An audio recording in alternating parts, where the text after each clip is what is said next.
Hello everyone, তোমরা সবাই কেমন আছো? আশা করছি খুব ভালো আছো।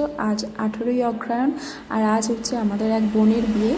তো এটা হচ্ছে সেই সকালবেলার কিছু ফুটেজ যেটা আমি তুলেছিলাম বোনের বিয়ের দিন সকালবেলা। তো আমরা সবাই বান্ধবীরা মিলে, বোনরা মিলে সবাই সেজে গুজে চলে এসেছিলাম, আর সামনেই তোমার ব্যান্ড বাজছিল। তো ব্যান্ডের সাথে সাথে এখানে সবাই নাচ গান করছিল। তো চলো এই ফুটেজে আমরা সকালবেলার কিছু মুহূর্ত দেখে নিই।